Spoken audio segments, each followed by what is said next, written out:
Welcome back, everyone. I know, it's been months since my last video, and since I last slept, but I've got some trash to talk about a camera that I received in the mail. And now I know some of you are probably gonna sit there and be like, oh, Tyler, I didn't know that you had some fans. I didn't know you had any fans out there that would send you something in the mail. Well, I don't, okay? I had to pay for this with my own money. Yeah. I received this in the mail because it was incessantly advertised on Instagram. And out of curiosity, I kinda decided to check out their website, which was just a Kickstarter website, and then I eventually bought it. Now here's the thing. I have a love-hate relationship with Kickstarter in that a lot of the things that I buy tend not to be any good, or they don't turn out the way that they're supposed to, which I think is probably a very accurate statement of crowdfunding websites in general. And I signed up and forked over $100 of my money for a set of lenses that would have been similar to LensBaby. I didn't want to spend the outrageous pricing to get my tilt-shift lenses from LensBaby, so I decided, you know what, I can pay this guy. He's going to make something similar to LensBaby, and I can get 4 lenses for the price of 1. So why the hell not, right? So his goal was only to get 5,000. He hit the goal, and then and then LensBaby slapped him with a lawsuit. The next thing that I bought was for a board game. I was like, you know what, maybe they can't do lenses, but board games, yeah, I mean, like, that seems like a pretty universal thing that a lot of people could make, right? So I put in some money for the Evil Dead 2 board game. The third thing that I decided to put some money in for was an in-ear translation device. Like my earlier statement, I don't think that is necessarily a bad idea what they're doing. I think that crowdfunding is a great thing. It's a great tool for people who don't have a way of raising capital. It is great. However, I think that a lot of the products that you get in the end are very subpar. And that's not to say that I don't applaud these people for doing it, because you know what? Creating a new product and entering a market is a very noble thing to do. And the fact that you got your idea out there is just awesome. It's awesome. I wish I could do the same, though I'm not much of an inventor. So then came this thing, this camera that I saw, and it's called the Fragment 8, a digital Super 8 camera. And you know what? Their campaign video is well made. They got their point across. Looks like they had a prototype that they were using in it, and I was like, wow, this could be a thing. This could be interesting. So I talked it over with some friends, and they were like, you know what, that could be fun to use, because one of the things that we do is we like going on road trips. And what's more fun than capturing these little moments, those nice little moments on digital, you know, and without something that's as invasive as my DSLR.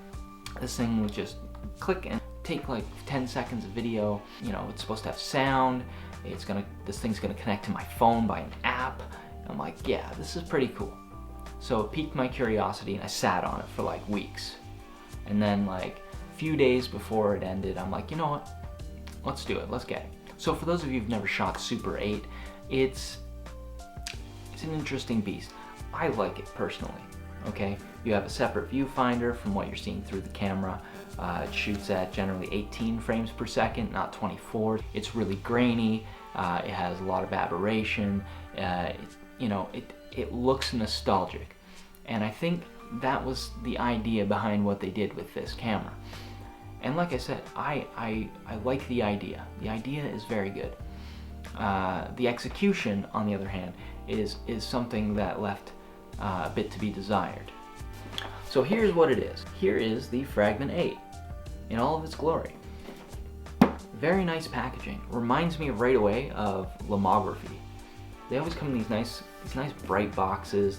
And I mean, if you look at it from the top, it tells you the 4 things that it's supposed to do. Things like 8mm film retro effect, 122nd film experience, 9 frame per second, 100% digitalized. Fun, right? You can tell that they put a lot of time and effort into this. But like I said, the proof is in the pudding here. You know, it's not about the packaging, it's about the damn camera. So let's have a look. So in hand, this camera is quite nice. It has a little pistol grip, so it kind of gets convenient for holding, although it's a bit wobbly, as you can see. It doesn't like to stay sometimes. I generally have to put my thumb in this little space here to keep it upright. It has a very small viewfinder, and it does exactly as a regular Super 8 camera would do, that you're not actually seeing through the lens, you're just seeing through here. It has its power buttons right here where you can switch it to movie mode or GIF mode. There's your frame rates. You got 24 on one side, 9 on the other. And then, in here under the pistol grip, you have the space for your SD card and for where you'll hook up your charger. Now, I don't recall the battery life on this thing. I think it said something like 2 hours on full charge. Now, all of this wasn't unexpected. So, for $120, I got the camera. It did not come with an SD card. It didn't come with a charge cable either. The company itself posted a lot of frequent updates through email that I read along the way while waiting for the camera to come in. And some of those things were like, oh, we're replacing certain pieces of aluminum with plastic, we are doing this different, we are not going to have an app anymore.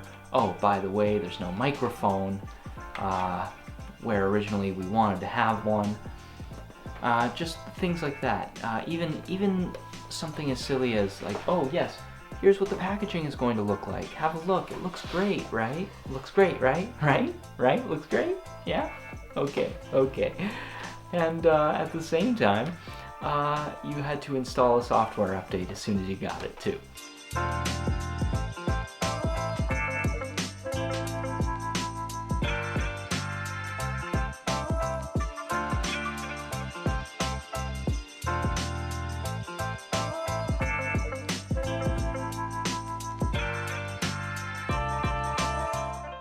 So sure, you know what? It just kind of reminds me of another camera that I own. But it shoots in black and white, and this one here shoots in color. The look of it is probably has about the same quality to it as VHS. Okay? So it doesn't look like Super 8 film at all, even though it's supposed to. It actually looks like really low quality digital, which, as we all know, does not look very good. It does have grain, but it's not very natural looking grain. It's digital grain, it's noise, it's just odd looking. But does it have that nostalgic feeling that Super 8 does? A little. I can't fault it too much there. They did try. Did they try? How do I even know? Right? So my first instinct, as someone who works in the film industry, was, you know what? I'm gonna take this thing. I'm gonna do a little one of these. I'm gonna bring it to the film set. First thing that would always happen every time I took this thing out, someone would ask me, "Whoa, what are you shooting with, man? That thing's so cool." it's like a little baby 16mm camera. Yeah. I'm just gonna go over here now, toward my camera. Thanks. Yeah, it's kind of how every interaction went, man. People thought it was 16mm, or if they knew cameras, they would say, wow, that's cool, 8. That's a cool Super 8 camera. And then I'd say, well, it's like Super 8, it's digital, and I'm just like testing it out. I don't know if it's any good, right? They say, well, it certainly looks real. The compliments would just keep coming in and coming in and coming in. But the downside was that using this thing was a damn chore. Because one of the features of it is that it comes with a rotating lens wheel and 3 effect lenses. Now, the problem is that those effect lenses do not work very well. They have a bit of a design flaw in them, where they have this little rotating disc that is supposed to screw onto the rotating plate or onto the actual lens mount here, and that's where the problems come in. You can't get your fingers in there to get all 3 of the lenses on very easily. However, I will say that their choice of effects lenses like Prism and Star and Radial are actually pretty good. Also with the rotating plate, one thing I've noticed, the lenses don't always line up.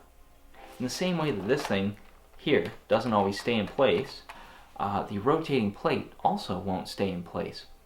Sometimes it's off by 1/3 of the frame, so you're cutting off a lot of your image. However, you don't get that problem if you attach them right to the lens mount. But like I said, switching lenses between every take that you want to do is a real pain in the ass on this thing. So the thing about this camera is that it has 2 modes, alright? It has the continuous shooting mode, which allows you to get up to 120 seconds of footage at a time, and then there's the GIF mode, which gives you about 2 seconds of footage.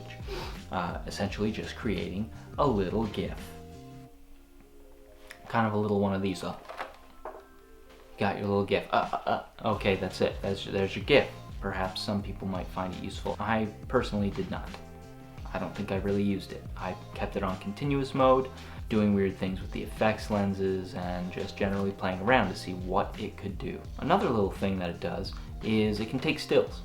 Now, it doesn't matter which mode it's in, either continuous or GIF mode. It's all controlled here by the record toggle. Now, when I originally was looking at this, I always think of like a real Super 8 camera, which is a trigger. It just triggers the record when you click the button. It isn't a toggle, left and right sort of toggle, like this is. Now with this, you click to the right, and it does whatever you want from those 2, either your continuous or your GIF. Click to the left, it takes a still image. So in one of the company's updates, they updated their marketing a little bit. And this was where they were about to start sending them out. They started calling it the Fragment 8 toy camera, which was not how it was originally advertised, which to me was a bummer. And that is really the label that it lives up to, okay? It is a toy camera. It's made of cheap plastic and not much aluminum. It's got these little plastic lenses. It has one lens that is made with, it looks like the lens barrels are metal, but it's really nothing great. And I really think that if they would have advertised it and marketed it originally as the Fragment 8 toy camera, they would not have gotten nearly as much funding as they did to make their product. And on top of that, I definitely would not have dropped money on it.